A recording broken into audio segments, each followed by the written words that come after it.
So this is going to be week 26, and we're going to go through and take a look at some of these pages here. So on the first page, let's take a look at number 5 here.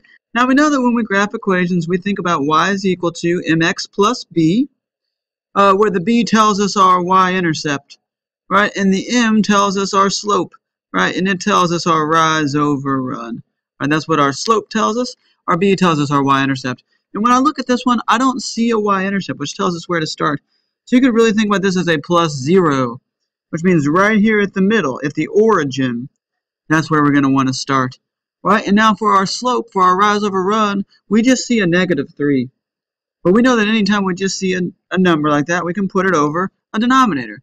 We can have it be negative 3 over 1. So this will tell me to go down 3 to the right 1. Right? And we can do that pattern as many times as we want. It'll just get us a more accurate line. If you don't want to go down 3 and to the right 1, you can go up 3 to the left 1. Right? To get those points like that.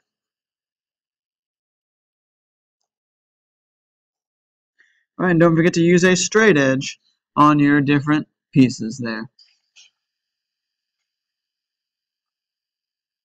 All right, page 2 is going to be a similar concept. All right, so let's just take what we saw there, maybe apply it to a situation like this. Let me take a look at number 3 here. This 3 tells me where to start on the y-axis. I started a 3.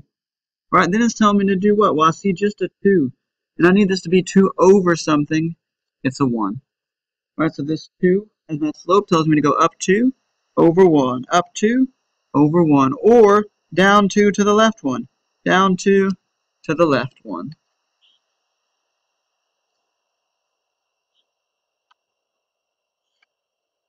All right, good.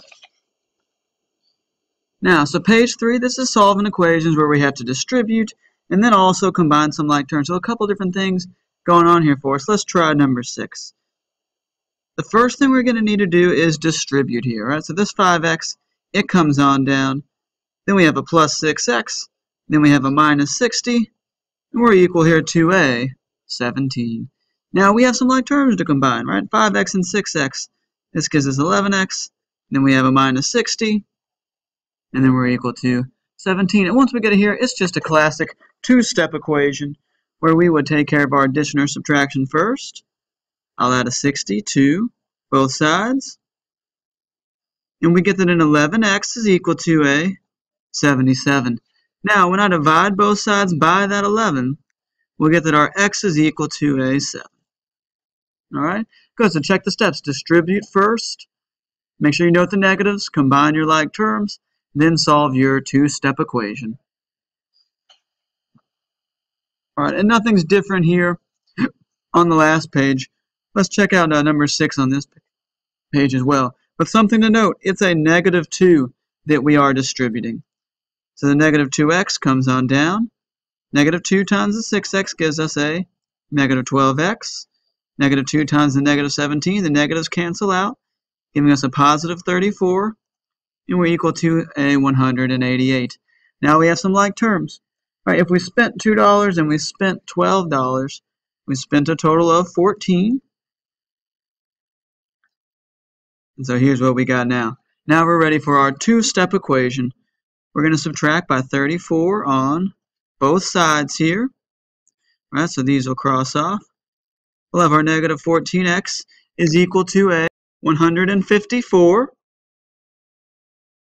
And then we divide both sides by that negative 14. And when we do that, we get our answer to be a negative 11. All right, so same steps, right? Distribute first. Make sure if there's a negative sign that you include that in your distributing. Combine your like terms, and then solve your two-step equation.